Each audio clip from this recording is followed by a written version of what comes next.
so excited to have Stephen Womack with us here tonight. Stephen is a native of Nashville, and he's a writer extraordinaire. It's just a joy. I must tell you, I've started reading his books as of late, and I have to put eye drops in because I'm thinking my eyes are hurting, but I can't stop. So he's fabulous. Stephen holds a Master of Fine Arts in English and Writing from Southampton College Writing Program. He did his undergraduate work at Tulane, and he started publishing articles back as an undergraduate. He began his first novel when he was 18. His first published novels, Murphy's Fault, was the only first mystery named to the 1990 New York Times Notable Books list. Now, 13 novels later, Stephen Womack continues writing fiction that garners similar critical accolades. 6 of the novels published by Womack have received national recognition, including the highest award presented to writers in the field of mystery and crime fiction. He is famous for this his detective series about Harry James Denton, and I'm secretly very much in love with Harry James Denton after reading these books. He's a great character. I love him. The third of this series, Dead Folks Blues, which I'm reading now, was presented the 1994 Edgar Allan Poe Award as Best Original Paperback Novel by the Mystery Writers of America. I could go on and on and on, but we want to save some time to hear from the man himself.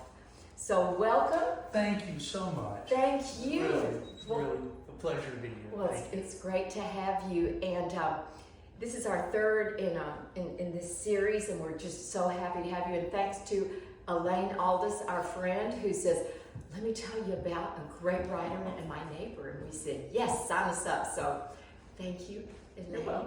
Thank you, Elaine. Well, I just have a few questions, and we can veer off in any direction that where you're led. But when did you? I know you wrote your first novel at 18, but when did you first decide to be an author? Was there a particular book, an event, or a person, like the first book that made you cry, or anything like that? I owe a lot of it to my parents because they read to me as a child. Oh. They encouraged me to read. My grandparents, I read all the time. I spent a lot of time with my grandparents growing up. And I just grew up in an environment where I was reading all the time. And that really is how writers get started. And, I had a teacher in, I want to say, 8th grade who assigned us to journal. And I had never done anything like that before. I never kept a diary before. But I got into the assignment and what she was doing, and I started journaling. And, I turned in 40 or 50 pages the first time around, and this teacher reacted to it very well. It was very encouraging. So I had some mentors and some guidance as a child. Read a lot of the classics. Grew up reading Twain, Edgar Allan Poe, the stuff that you read in early in school, and just got caught up in it. And then in the 60s, and I'm an old guy, so I go back that far. I think we're the same age. You're very young. I find that hard to believe. It's the truth. I got a scholarship to a boarding school, and I got sent away to a boarding school in upstate Ohio, and I had an English teacher there who was intense, as most of the teachers were. It was a very competitive, highly academic, kind of demanding place. And he assigned us to read Robert Penn Warren's All the King's Men, which I don't know if you've read the book. I think it's the great American novel of the 20th century. I think it was college. Yeah, and we thought he was absolutely out of his mind because it's a doorstop of a book. It's a huge book. He assigned us to read 25 pages a night, and we thought he was out of his mind.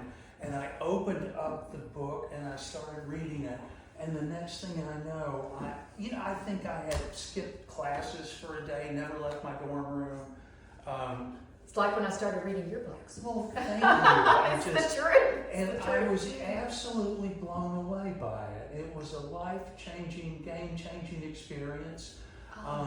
You know, Penn Warren's character Jack Burden spoke to me. He was very smart, but he was very cynical, very disillusioned. All the King's Men, which is of course loosely based on the life story of Huey Long, the famous populist governor of Louisiana. It just drew me into the story, and I read the book from start to finish, and opened it up to page 1 and read it again. And oh my goodness, what I a great have story. now 6 copies of it at home, 3 of which are signed, and it was Oh my two or three goodness. of which are signed, and it's just it.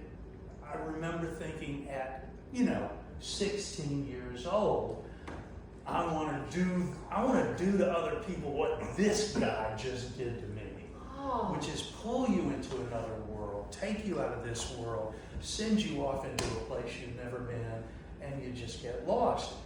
And I've been doing it ever since. I decided to take a gap year between college and high school and college, and that wound up being a gap semester because I got a job in a factory, and nothing will get you into college faster than a job in a factory. I get it. So I was working second shift in a factory, getting off early enough to go to the local pub and have a couple of 3-2 beers, which is what you could get in Ohio if you were 18. Right. And then going home and writing all night, sleeping till noon, and getting up and going in for my second shift. And, I finished the book. It was not any good. It's never been published. And What was it called? What's it called? It had some weird working title, The Eagle Pursuit or something like that. And it was this sprawling, epic, thing that I wrote entirely as self-indulgence. I didn't bring any craft to it. I just came home and scribbled all night long in spiral notebooks. And then I went off to college. I fancied myself an actor because I'd been in a couple of plays in high school. How fun. And I got down to Tulane, where they have a real theater department. And I got down there in an academic, highly competitive theater department, and I realized that scared the hell out of me, and I suffered from stage fright. So I decided to go back to the writing process and get behind the scenes again. And that's where I've been ever since. And I wrote, to the best of my knowledge, I wrote 5 novels and couldn't give one away. And I had maybe 7 or 8 more that were in progress or died on the vine. And this was in the 70s. I graduated from college, wandered around for a little bit, tried to break into journalism. I was a newspaper reporter in New Orleans. I worked for Durer and Cheek at United Press International in the 70s. But even back then, as far back as the mid to late 70s, journalism was a dying profession. It was getting harder and harder to get jobs, to get decent jobs, to make a living. And of course that's continued on now to this day, to where print journalism, as we grew up with it, it barely exists anymore, which I think is a great tragedy. Oh, yeah. But there's not much we can do about it. The largest newspaper chain in America, Gannett, is a penny stock now. And what was it at one time? I don't know what it peaked at, but it's a few dollars a share now. And they're laying off, reporters right and left. Nashville was a great newspaper town back in the days, as you know, with the Banner and Tennessee yes. at each other's throats all the time yes. politically. John Siegenthaler, who I had the great pleasure of getting to know eventually. Did you really? The last 10, 12 years of his life, he had me on a Word on Words about a half a dozen times. Love that program. I did too. and John was really became one of my heroes. And so I was floundering around, moved out of publishing, out of journalism and into publishing, and wound up in New York City working for a publisher up there, just obscure publisher nobody's ever heard of. And I worked in publishing for a while, but in art departments. I was never an editor. I worked in graphic design, art departments. Oh, interesting. I was a paste-up person back when that still existed. Nobody pastes up anymore. And at the same time, I was writing and collecting rejection slips, right and left. And in the mid-'80s, I left the publishing business in New York City. I was living in a co-op that co-opted out from under me, and we couldn't afford the co-op, and I was getting burned out anyway. Came back to Nashville, thinking I'd stay a few months, looking for a job, and trying to figure out what to do. Went to work for a publisher over here off the world's largest Bible publisher is in Nashville. Thomas Nelson. And at the time they were still independent. I worked for Nelson in the 80s. I ran their in-house art department and type department. And then in the 80s they laid me off. I got laid off. And I got downsized before downsizing was cool. and it turned out to be really the best thing that ever happened to me. Corporate life, I always chafed a little bit at it. I'd always wanted to be a full-time writer. And I got laid off, but I got a nice enough package out of it that I didn't have to rush out and get another job. That's great. And at the same time, I saw an ad in the Tennessean for a continuing adult education class in screenwriting. And I went, and it is, the arrogance of a younger person. I thought, well, I've watched a lot of movies. We'll call it confidence. Yeah, confidence. I've watched a lot of movies. How hard can it be to write one? And I went, oh boy. So I took a class in screenwriting, and that was for writers. And I would encourage any writer who wants to write novels, to want narrative fiction, take a screenwriting class. Because the difference between taking a creative writing class and a screenwriting class is the difference between a knitting circle and Marine boot camp. I had two main screenwriting teachers, and they drilled into me the concept of narrative structure. Yes. You don't just vomit stuff out on a page and expect it to work. You have to bring some craft and some structure to it. Yes. You have to understand how narrative works. You have to understand what drives story. And what drives story, of course, is what drives people. Story is our lives and what drives people. So, people are, excuse me, as most of us know, most of us are driven by desire. We want something. We go after it. Something stands in the way of us getting it. Conflict results. We get into conflict with people. And of course, that's how stories get started, with conflict. People want something, they don't get it. So they do something else to go after it. Yes. And to give you an idea what a game changer this was, I had written a book called Murphy's Fault, which you very kindly mentioned. It had been turned down by 22 publishers over the course of 5 or 6 years. Couldn't give it away.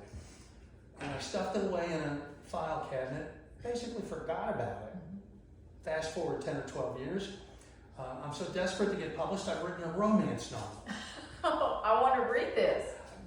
We can make that happen. Although I'm sure it needs a lot of work. I haven't looked at it in years. But I wrote a romance novel which got me a literary agent. Only he couldn't sell the novel, so I was afraid he was going to drop me as a client. And so I pulled out this old book that had been turned down by everybody, and I rewrote it with what I learned in screenwriting class. Yes. And gave it to this guy. And 6 weeks later, he called me back, and the first words out of his mouth were "sit down." Ooh, you gotta love that. And you had me at sit down. And sit down. Yes, I'll sit down. And a famous mystery editor, Ruth Cavan, at St. who passed on many years ago, but at the time she was still very active, very prominent, well-known mystery editor, wanted to buy the book. And I was like, there we go. That's a great story. And then when it made, you know, most first novels don't sell. Nobody had ever heard of me, and you know, most still haven't. No, I disagree.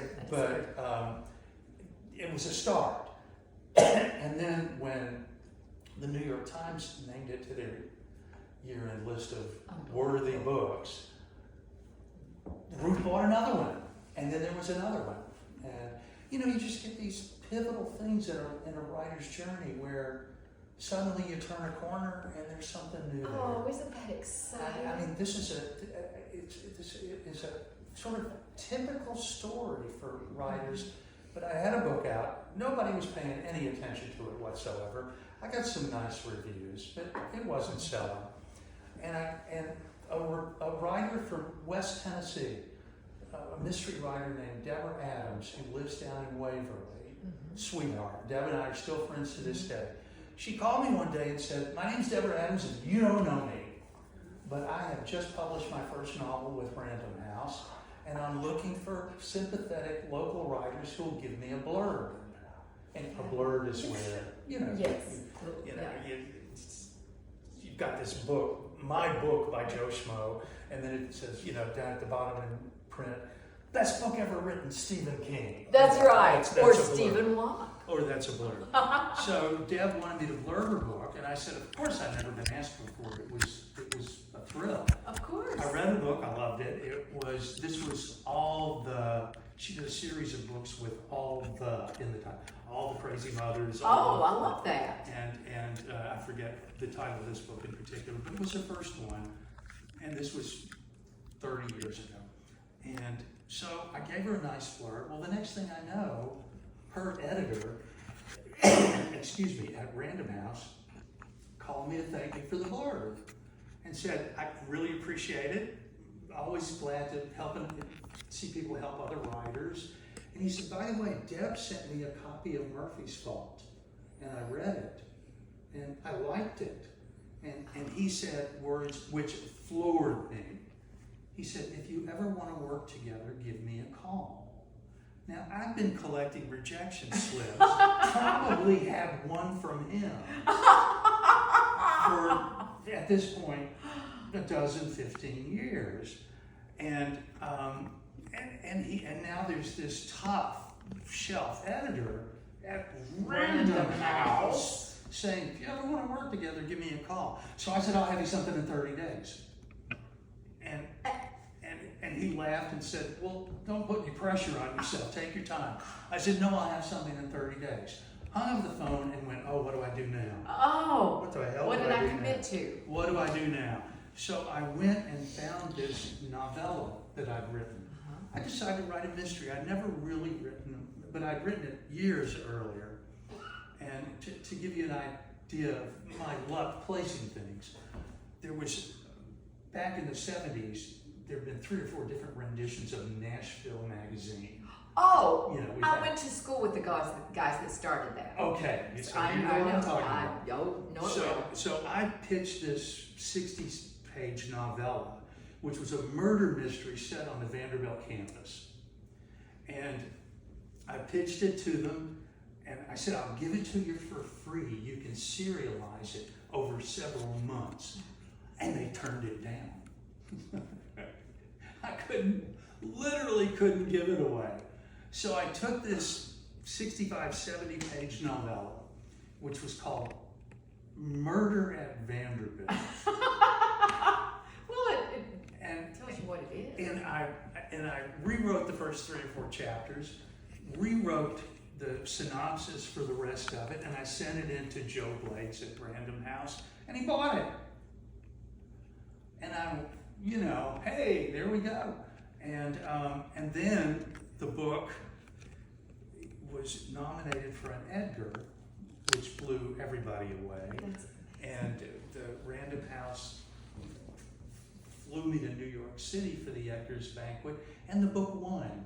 And I was like, staggering. And that was the start of a real beginning for me. Took a while. And what year was this? This was 1994. 1994. And again, almost 30 years ago.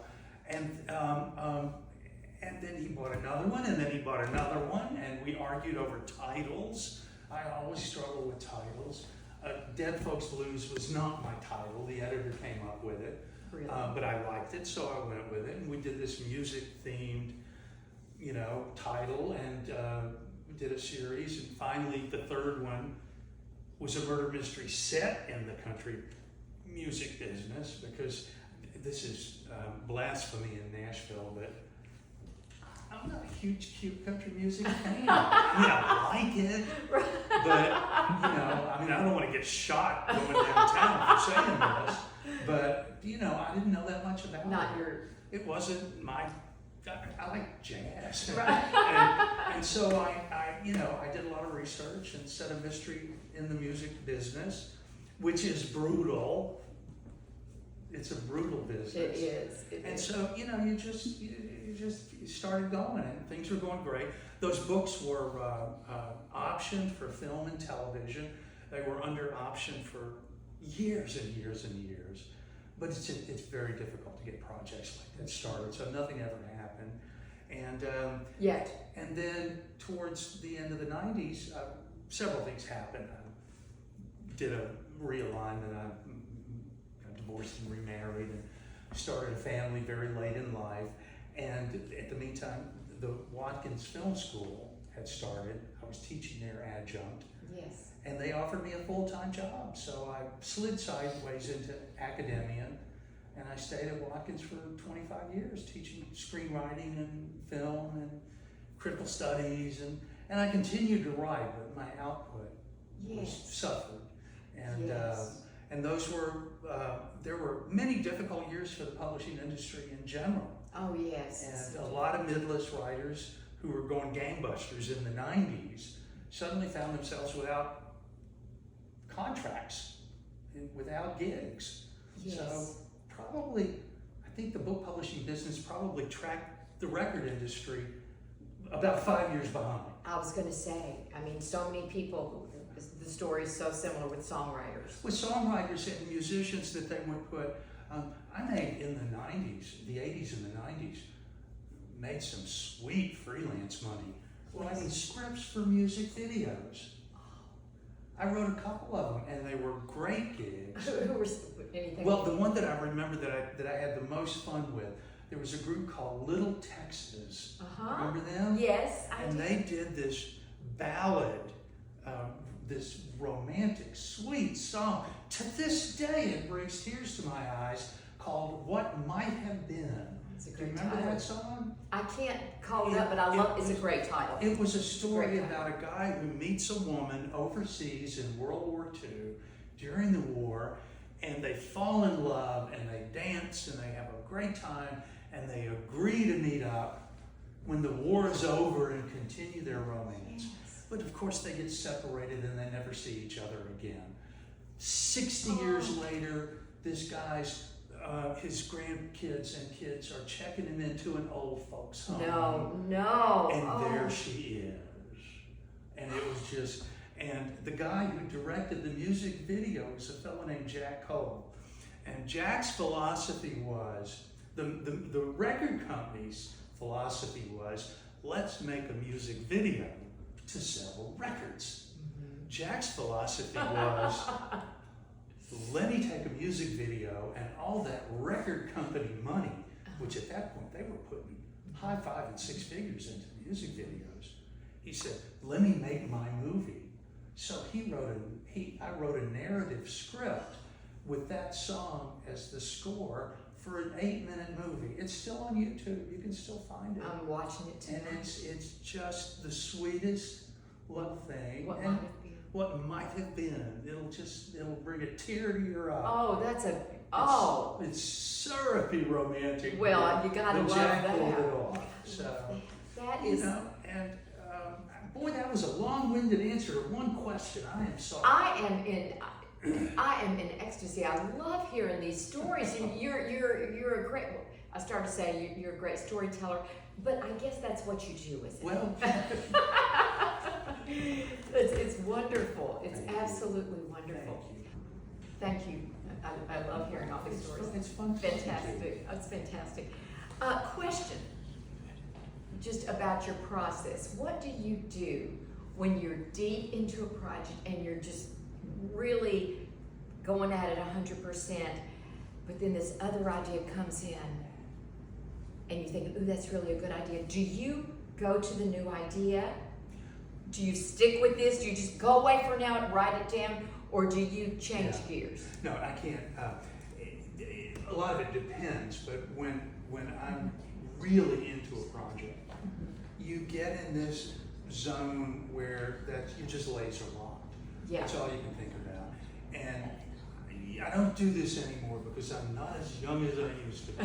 But in my younger days, I would just get medieval on it and would work, I was finishing, I can't remember what book it was, but it was one of the Harry James Denton books. And I saw the end coming. I was 400 or 500 type pages into it, saw the end coming, but didn't know exactly when I was going to get finished. And my wife went to work, and I was home alone, and I started writing, and I don't know what came over me, but I did 22 pages without stopping.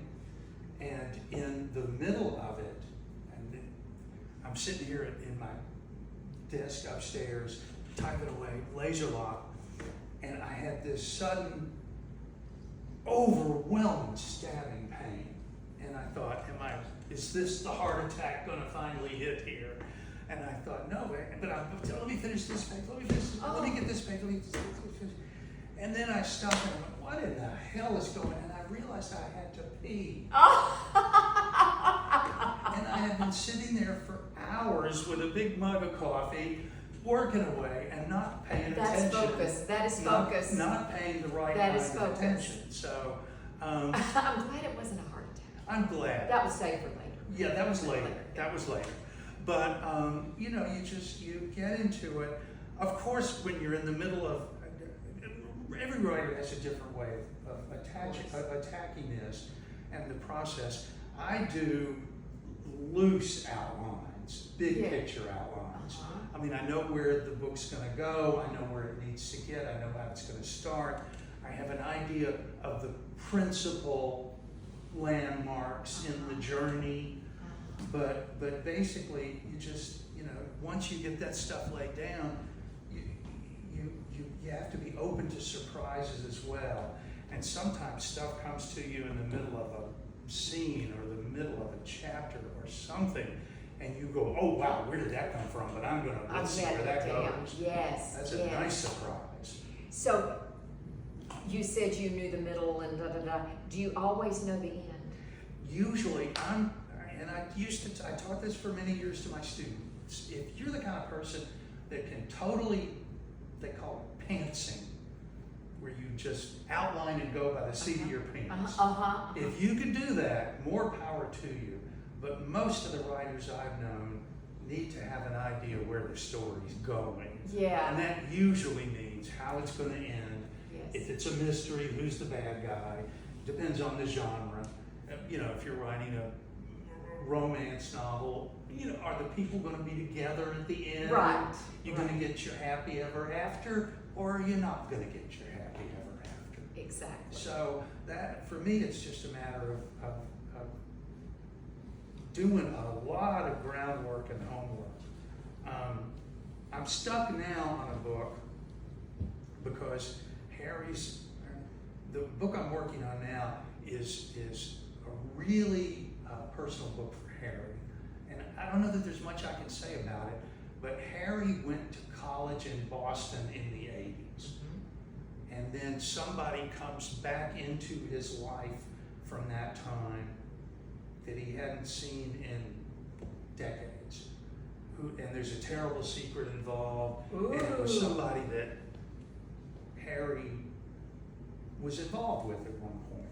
In fact, I think the tagline for this book is for this book is she could have been the love of his life if she lived. So. Ooh.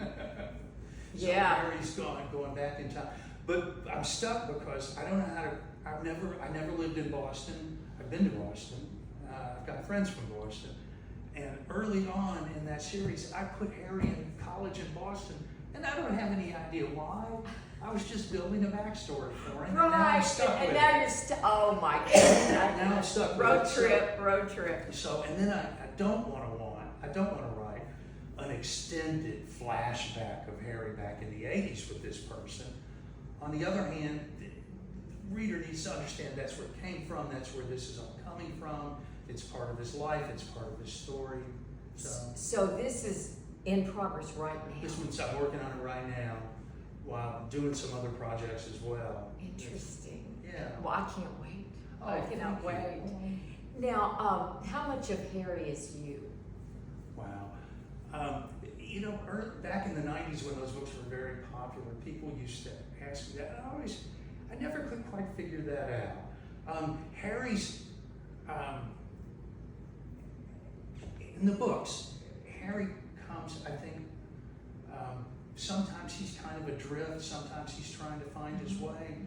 Harry, in fact, is much better put together than I am. He's sort of confident, but not overly so. There's a bedrock, ground, fundamental sort of rock to him that he's solid underneath. I don't know that I am. I struggle with it. But he's very smart, very inquisitive, but more than anything else, and you're reading the book now, Harry's not a tough guy. He's not Jack Reacher. He's not. He solves the mysteries and the crime primarily with his intellect. He's a smart guy. Right. One of the things that I wanted to capture in this film, I actually love sort of the old school hard-boiled detective fiction. And the writers that I love who wrote that stuff, I really love them.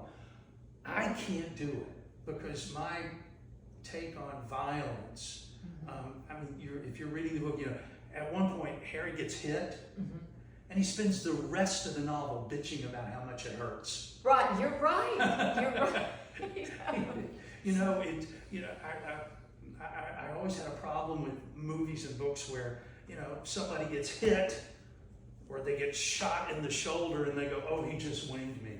I interviewed a doctor once who said that it drove him crazy the way violence is depicted in fiction.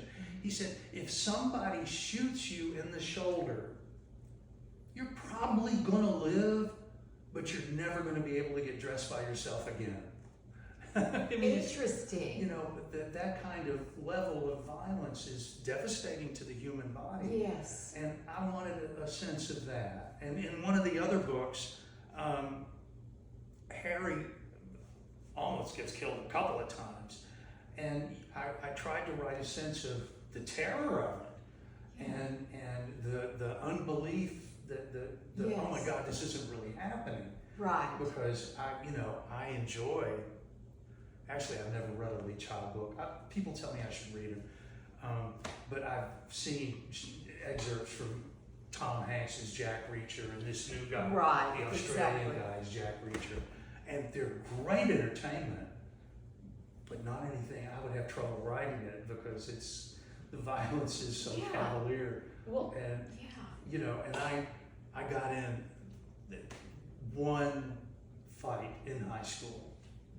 In boarding school, my roommate, I weighed about 120 pounds, and my roommate was on the football team. Ooh. And we got to scuffling around one night in our dorm room, and it got out of hand, and he pushed me down on the dorm room floor and leaned over to help me up, and I was mad. So I kicked him and jumped up like this, and that's the last thing I remember.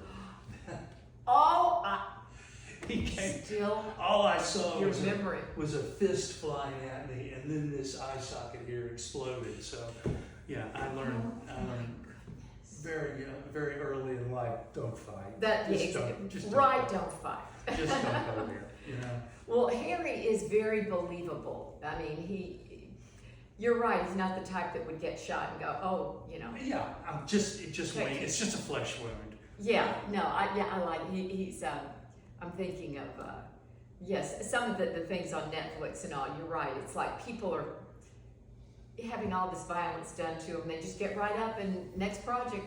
Yeah, it's not real. It's great entertainment, but that's all it is. It's entertainment. I love that doctor's remark about you never get dressed by yourself. Yeah, you're going to need help buttoning your shirt for the rest of your life. That's amazing. Well, talking more about your process, I found that very interesting. So when you're writing, are you thinking Freitag's pyramid? I mean, are you thinking falling action? Are you thinking following all the conflict? You know, you're thinking about how to. And that came out of studying the structure of screenwriting and narrative fiction. Yes. Yeah, that the whole note, and I used to really try to impress this on my students. Every scene, the life's blood of this kind of storytelling is conflict. Yes. Every scene's got to have conflict. Yes. Your main characters come into a scene at one place, they leave the scene at another as a result of the conflict and what's taking place in the scene. And what happens in this scene leads to what happens in the next. Because of this happened. Because of the cumulative effect of this and this, a third thing happened. And if you just build that up, and remembering, linking the scenes together, pretty soon you're gonna. I had somebody once say to me at a book signing that I was signing books, and the person handed me the book and said, I really enjoyed your book, thank you. You're from the one damn thing after another school of plotting, aren't you? And I went, yeah, okay. One damn thing after another, that'll do it. And you just pile it on. Whatever you're doing is working. Oh, thank you. Well, let me ask you this, talking about the screenwriting. If you had to describe a perfect script, the most perfect movie script ever written, what would you say? Ooh, I've got a few. Well, you can give me 5, you can give me 10. I won't give you that many. I used to, all my students studied and read Casablanca. That's a great script. And it's in the history of filmmaking, it's an important script to study for screenwriters because there are 5 separate subplots in Casablanca. Really? If you deconstruct it, there's 5 different subplots. It's a very complicated. Of course, it was written by 3 of the greatest screenwriters who ever lived, the Epstein brothers and Howard Koch. Yeah. And they were Julius and Philip Epstein. And directed by one of the great directors, Michael Curtiz. And then, of course, in modern times, good heavens, Grosse Point Blank. If you've ever seen that movie, it's incredibly well put together and complicated. All my students read Chinatown by Robert Towns. They all read Body Heat by Larry Kasdan. Is that Kathleen Turner? Kathleen Turner and William Hurt. I watched it last week. It's an homage to to Double Indemnity, the great film noir of the 40s and 50s. Yes. It's a fabulous movie. The twist is... Oh, it's unbelievable. Unbelievable. Yeah. And I had the great thrill once. I went to graduate school at Southampton College, and they do the Southampton College Writers Conference every year there, or they did then. And Kathleen Turner was a guest, and she and Alan Alda and Roy Scheider from Jaws, they did a dramatization of a radio play on stage, and it was a great thrill. The chance to meet her and see her in action. And their chemistry in that, in Body Heat. Unbelievable. When he crashes to the window, breaks the glass, remember that? Well, in narrative structure, Joseph Campbell. Yeah, love Joseph Campbell. Study Joseph Campbell and Chris Vogler. There's a step in the hero's journey called crossing the first threshold. and that's the crossover from Act 1 to Act 2, when the protagonist commits to this special journey of the film. And in Body Heat, it's literally crossing the first threshold. He's standing there looking through the window at her, and he picks up a lawn chair and throws it through the window. It's unbelievable. And goes in, and they're on the floor together. And it's amazing. And say it again, it's called Crossing the first threshold. and which leads from Act 1 to Act 2, is that what you said? Yeah, and it's literally, in the case of Body Heat, a literal threshold. crash. He busts through a door. I love that. It's a moment. I mean, I remember when I saw it in the theater, there was an audible gasp in the room. Oh, yeah. And there was when I was watching it at home by myself, too. It's just phenomenal. Their chemistry is just amazing. I mean, the writing, everything in that movie. It's wonderful. It really is. It's wonderful. Really interesting. So, that's very enlightening. Going back, rewind just a second, you had talked about some of your titles. You said that, I think maybe one of your publisher did that was your editor or publisher or something. How do you come up with titles? Ooh, and I used, again, this was a whole lecture in my intro screenwriting class at Watkins. The title of a movie or of a book, it's absolutely critical, because that's your exposure to an audience. It's your face. That's the #1 marketing device. So an evocative, unforgettable title is key. And boy, they're hard. And the best ones really are, and I don't do this all the time, but the best ones kind of are short and evocative. I was talking about Roy Scheider. You look at the movie poster for Jaws, a one-word title, Jaws, and a girl in a bathing suit, and then the shark coming from, exactly what you're getting into. No questions asked, yes. And I have done, and we can, I don't know how much time we've got left. We're good. We can go here in a little bit. But now that I've gotten those first 6 rights back, and they're being republished by a small by a small imprint, I've changed the title of a couple of them. Yes. There was one in the middle called Chain of Fools, which was the 3rd one. Fourth one, I'm sorry. And I had been reading a whole lot of Raymond Chandler, and I was really immersing myself into dark film noir. And this is a novel that's particularly dark. Of the 7 Harry James Denton novels, this is the darkest. And my editor, when he read the first draft, called me up and said, "Is this a direction you're going in permanently?" And I went, "No, it's an excursion." But it took place, and you're a Nashville native, so you remember this, new people. But in the 70s and the 80s, Nashville was kind of Wild West. Oh, yeah. You had out 8th Avenue near Douglas Corner and the reservoir. You had a string of massage parlors. Oh, I totally remember it, yes. And then you had this outbreak of what's euphemistically called gentlemen's clubs in Nashville, which are strip clubs. Right, of course. And Nashville was a bawdy, raunchy city. And I had gotten my first job. This is what inspired the book you're talking about, where ideas come from. I'm driving to work one day. Thomas Nelson is out by the airport. Yes. I'm on I-40 West, headed I-40 East, and I go by 2nd Avenue, and this is 83, 84, and there's a new billboard up that says, "World's largest adult bookstore, exit here." And I'm going, I'm on my way to the world's largest Bible publisher. Right. And I'm passing the world's largest adult bookstore. There's a story here. Yes. And there was. And so I wrote this book, Chain of Fools. My editor wanted to change the title to keep it in tune with music themed. So he called it Chain of Fools. Well, there's a character in the book. Harry James Denton used to be a newspaper reporter. You're right. And he's talking about a time when he used to go out to the penitentiary a lot to interview prisoners. Now, I used to teach at the penitentiary. That's where I got this background material.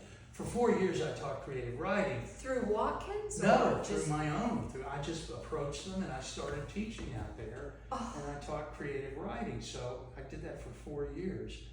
And I had this inmate writer who was very, very good. And he had been in prison for 25 or 30 years. Very good writer. And he finally got, and this is a sidebar, but he finally got cut loose on his life sentence under a federal mandate because the prisons in Tennessee were too crowded. So they started cutting the old guys loose because they're least likely to go out and cause trouble, in theory.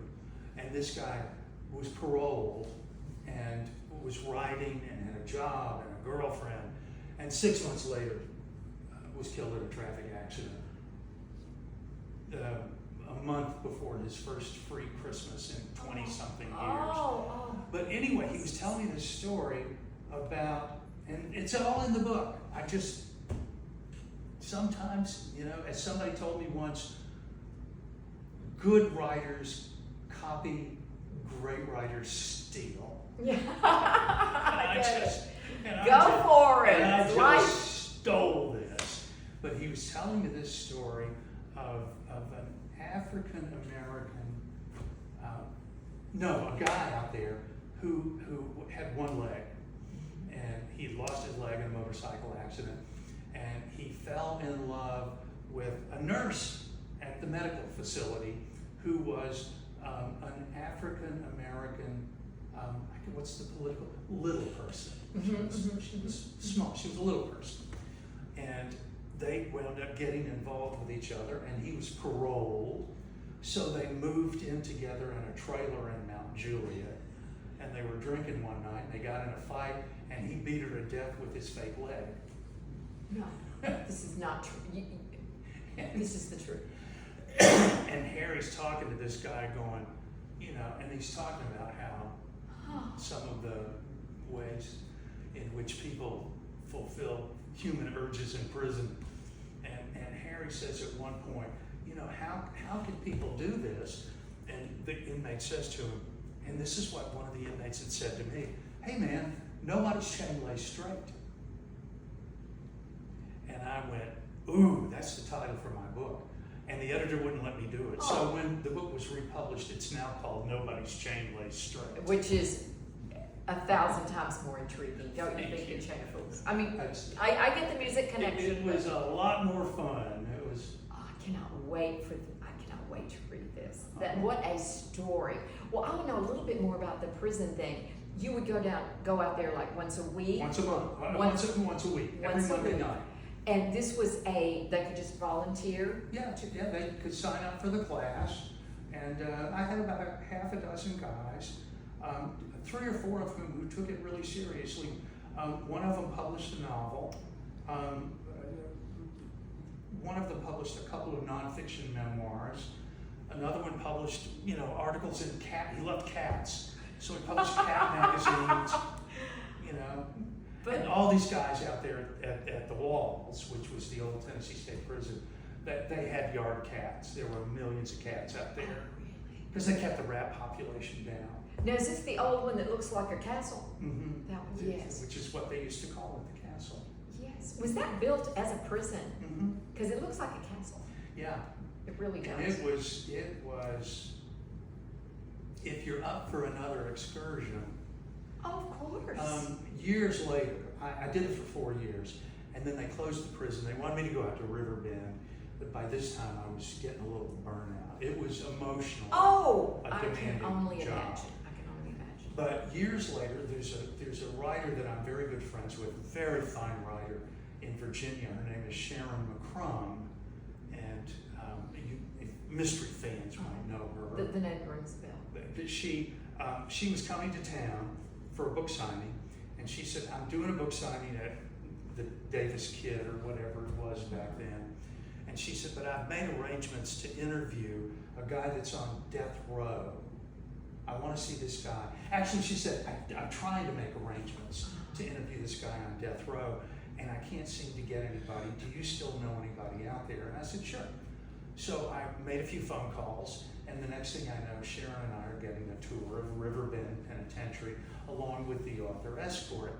So she interviews this guy. She has a great interview with him. We met the warden. He's taking us into his office, and he's showing us some things that are, you know, not stuff you see every day, like the skull cap they put on prisoners right before they execute them. Yeah. So this, he's given us, he said, you want to tour death row? Yeah, okay, we'll do a death row. And so he gets one of the officers out there to give us a guided tour, just the four of us. We go into death row, and there's old Sparky, as it's called, the electric chair. And he says to Sharon, you want to sit in it? And she said, okay, sure. So she sits in the electric chair, and he puts her in Oh my the goodness. seat belts. And then the author escort that's with Sharon is this attractive woman who's very nice, Justine Veach. She's wonderful. And this guy clearly was enchanted by her. Yeah. And he said, would you like to sit down? So she sits down in the electric chair. So the two of them. And then he looks at me and goes, you want to try it? And I said, sure, why not? So he sets me down in the electric chair and puts the 5-point harness on here. And he doesn't do my arms or my legs, but and he leans down in my ear to where they can't hear. And he says, you want to see what it really feels like? Excuse me. And I said, sure, why not? What? And in the back of the electric chair, it's wooden, there's a slat cut out on a beveled hinge, and it moves. You're sitting here facing that way, and the hinge goes like this. So he tightens up these straps, and then he goes in back, and he unhooks the bevel, and he slams that slat forward and locks it. So I am immobile. Can't breathe. It's the most tightly strapped into anything I've ever been. And he leans down and said, can't breathe, can you? And I said, no, sir, not well. And he said, don't worry, at this point you wouldn't be there much longer. And I went, so I've been strapped in the electric chair and got to walk away. And I think I'd go for the lethal injection. Yeah, me too. Me too. Unbelievable. It was an adventure. That's amazing. Yes. But, okay. This is going by too fast. I'm having so much fun. Let's see.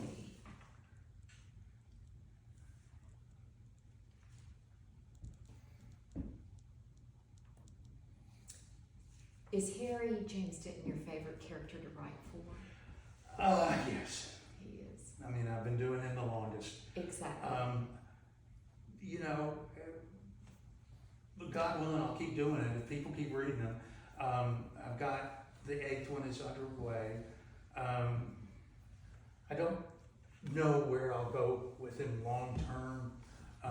There is a Swedish writer, Henning Mankell, and if you're a fan of Swedish mysteries, you know who he is. I've missed that one, but I'll check him Henning out. Mankell, and he has a series character that's been very successful. It was made into a Swedish television series that ran for over a decade, and I watched it subtitled in Swedish. That's Oh how my good it goodness, was. yes. And then Kenneth Branagh did an adaptation for BBC, which in my view was not as effective, but it was still good. Interesting. But in the Henning Mankell novels, there's like 19 or 20 of them, and he wanted to bring it to a close, so he did something that I'd never seen a writer do before, which is 2 or 3 books before the anticipated end of the series.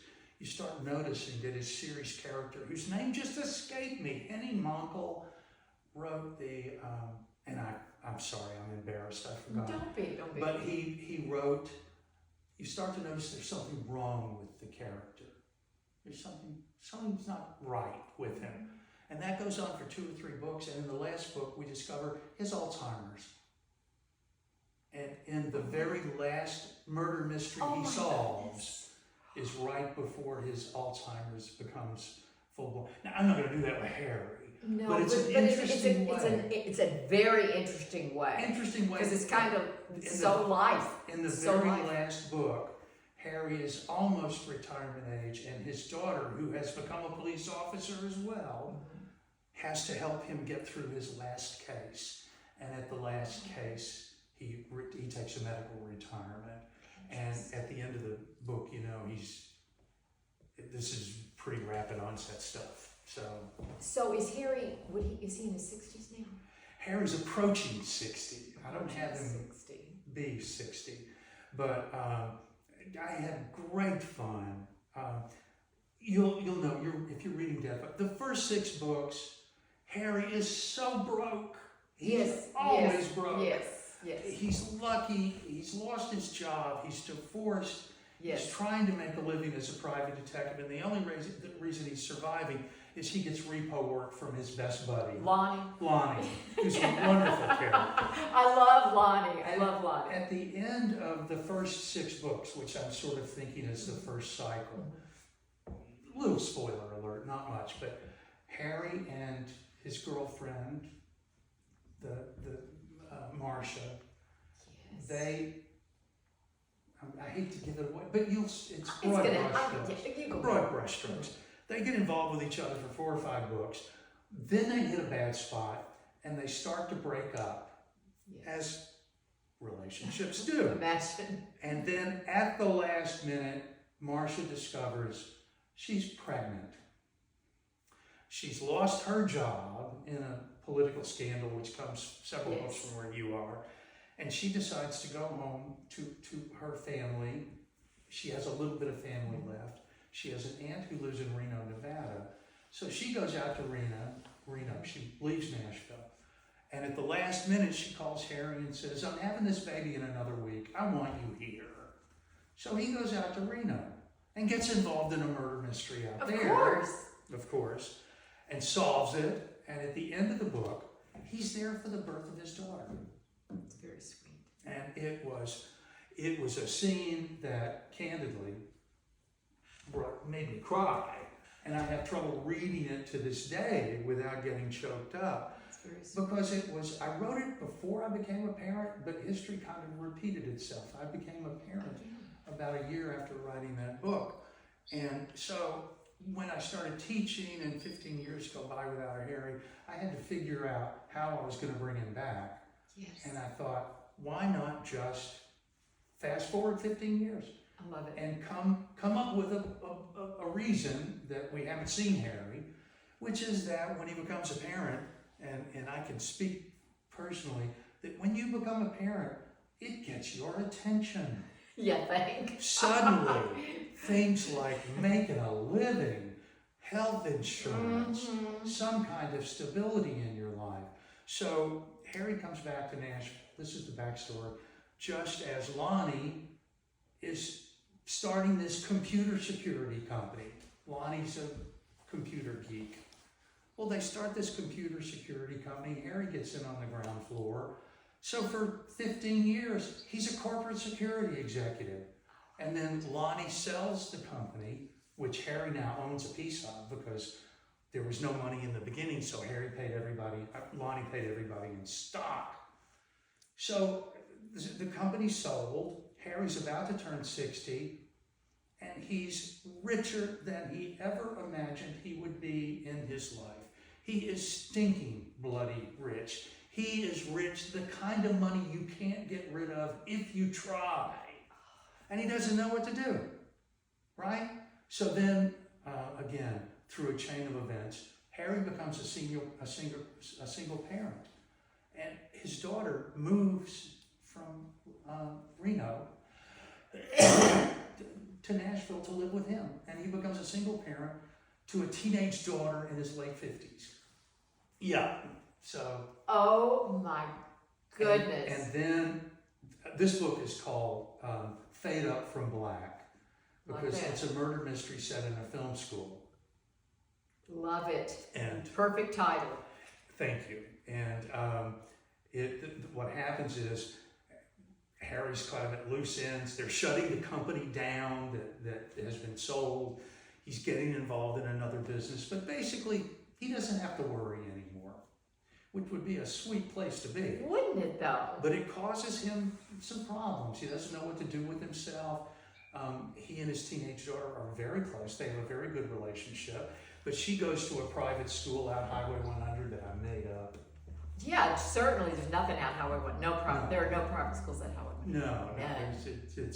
it's like if you picked up Ensworth and made another one down here. Right. That's where she would go to school. Of course. That's where she would go to school.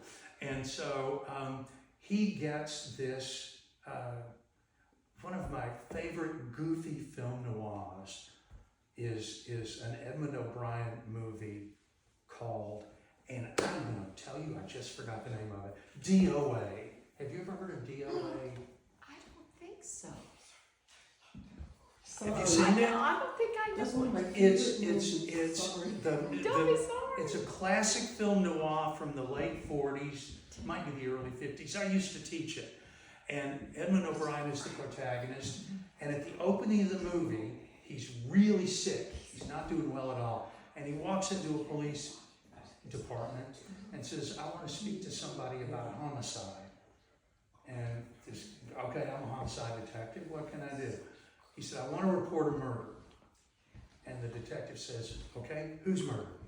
And Edmund O'Brien says, mine. And I just love that as the opening. Yeah, I love that. Sorry. It's a goofy movie. You need to do this. It is. It's a really, in many ways, a goofy movie. But what fun. Outlandish. That's a great, But that's it's a great opening. premise. Yes. So I have a guy walking into Harry's office saying, you're a private detective. He said, well, I used to be, I'm not anymore. He said, well, and the guy says, well, I used to follow your cases, and you used to be a newspaper reporter. You were a really good newspaper reporter. You covered politics. And Harry's thinking, oh, is this guy a stalker or what? Yeah. And he said, yeah, but that's a long time ago. That's a couple of careers ago. I don't do that anymore. And the guy said, well, I want to hire you as a private detective. And Harry said, for what? And he said, I want you to investigate a murder. And Harry says, if there's a murder, you need to go to the police. And the guy said, nope, you got to do this. And Harry said, okay, whose murder is it? And the guy says, mine. I'm going to be dead soon. And Harry blows him off because he thinks the guy's nuts. Of course. And then the guy winds up being killed. He winds up being murdered, and Harry's guilt-ridden, so he decides to solve the murder. And is this the one in The new Vegas? one. This is the newest newest one. This is the one that came out last year. And it's, what's the title of it again? It's called Fade Up from Black, That's right, Fade Up from Black. which is a loosely adapted film writing. Right, term, exactly. You know? So, and of course, again, this is a little bit of a sidebar, but this book came about in January of 2020. The Watkins College of Art and Design and the Watkins Film School went under after 135 years. And Unbelievable. I've been there 25 of those 35 years, and the college just collapsed. They ran out of money. So What a shame. it was a difficult A lot of time. sadness there. Oh, It was yes. a difficult, painful time. And those of us who'd been there for a long time knew it was coming. We knew it. I'm sure that though you look over all those years and think how many students you've influenced, They how were many you've mentored, how many you've helped. They were wonderful. And it's so weird because it's very conflicted. People have this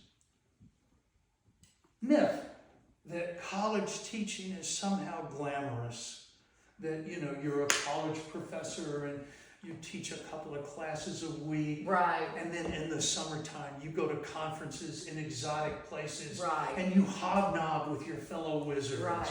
At Woody Allen kind of parties. Yeah, intellectual. College teaching is a ruthless grind these days. If you're at a top-notch university where you make a lot of money and they have a lot of money, that's one thing. But for most people teaching in small colleges, community colleges, independent colleges. There's not enough money. There's not enough students. 5 or 6 years ago, there was an article in the New York Times about the future of higher ed in America, and higher ed, we're in trouble. This guy wrote that there would be 15 to 20